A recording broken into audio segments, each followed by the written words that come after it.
So, what is going on? What is the current update of publishing my next children's book? What's been happening? Am I self publishing? Am I traditionally publishing? How did I come to that conclusion? What challenges am I experiencing? All of that and more. Let's talk about it.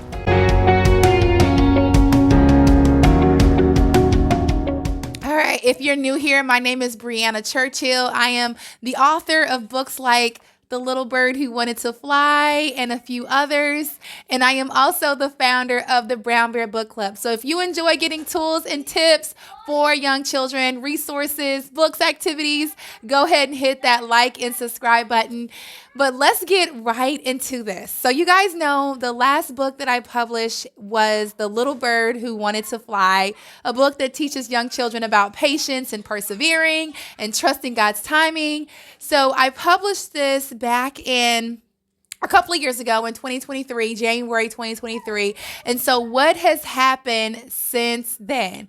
So I've been writing, I wrote several manuscripts, and I self-published A Little Bird Who Wanted to Fly. So I was thinking maybe this time I'll try the traditional route. So after I narrowed it down to maybe like 2 manuscripts, I started pitching to different traditional publishing houses. I pitched to literary agents, and I really wasn't hearing a whole lot of response. So I started to do some research between traditional publishing and self-publishing as I was waiting and querying and hoping and praying and just trying to see where God may be leading. And there were 2 things that I was like, I don't know if I want to do the traditional route this time. And so the first thing was I really didn't like the fact that some of my traditional publishing friends, my other author friends, one of the things they shared with me is that sometimes with a traditional publisher, when you submit your manuscript, they will have rights over your manuscript and they can change it. And the manuscript that you submitted and you were excited about, sometimes when that is published, it is totally changed. And because they have rights over that, they can do that. And so I did not like that fact. I'm sure it's not like that with all publishing houses, but that definitely was something that concerned me. And then 2, royalties. There's just a little more room for self-published authors to make a little bit more in royalties. And I was like, oh, okay. And so those 2 things, particularly more of the rights things, like not having rights over my book, that was the thing that really I hesitated with, like, is this worth the wait, waiting for a traditional publishing house only to find out they're going to change my manuscript totally?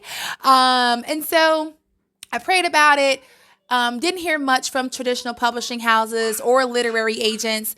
And basically, and beware of like fake literary agents. I did have one that was like fake, and I don't think it was the real deal. And so beware of like the fake ones who say they're going to do this and that with your book, even with publishing houses. And so after time went by, I decided to self-publish like I did with Little Bird. And so now I have a new character, which is Young Cheetah. And I'm not going to talk about that book in this episode, but a little update on that. We are halfway through illustrations.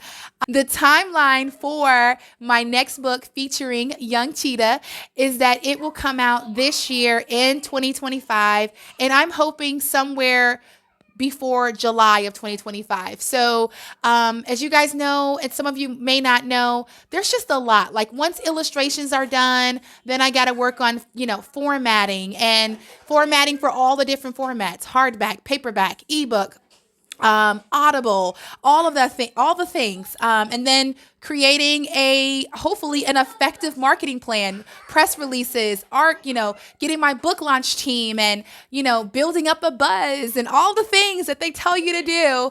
And be honest, as a author, that is not the most exciting part. For me, it is actually writing the book and reading it to the kids. Like, that's the most exciting part.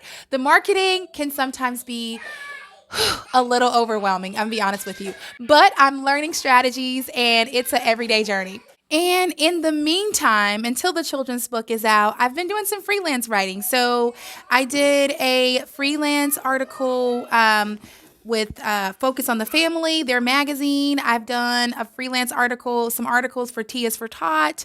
I also put out another journal, the 5-minute gratitude journal. But let me know right now in the comments, what questions do you have for me? If there are additional questions that I didn't answer in this video, I will certainly get in the comments and talk to you guys about what is happening. And I will try to keep you posted. So like if we get enough questions in the comments, I might make a part 2 to this video just to answer those questions. But I'll try to just reply back in the comments. And then if you guys want to see a part 2, then I can definitely do a part 2. If not, I'll give you guys another author update as we get closer and closer to book launch time. One thing I will say is that this next book it encompasses one of the key messages of the gospel, and I'm so excited. It is something that I think is so important, and it's going to hopefully resonate with young children. I think it's going to be needed for classrooms, churches, families, anybody with a child, and even us as adults. And so I'm so pumped because I think the key message is so critical in the times that we're living in. So that's all I'm going to share with you. I will tell you the setting is in Africa. It is an African setting, and I have some of the traditional animals and maybe some of the non-traditional animals you may see in there. But anyway, I'm just so excited for you guys to hear the message. So anyway, if you haven't hit that like and subscribe button, go ahead and hit that like and subscribe button. Join the club for free. I do send not weekly, but when I send my newsletter out, there's always an author update section in my newsletter. So if you want to follow the journey, please join the club. It's totally free to join. It's basically my newsletter, and I also send additional tools and tips and resources for young children. So if you're a parent, a teacher, a grandparent, a director, anybody, children's ministry director, children's Sunday school teacher, it is tools and tips in that email for you. And so let's finish this conversation in the comments, and that is all I have for you guys. Talk to you later. Bye.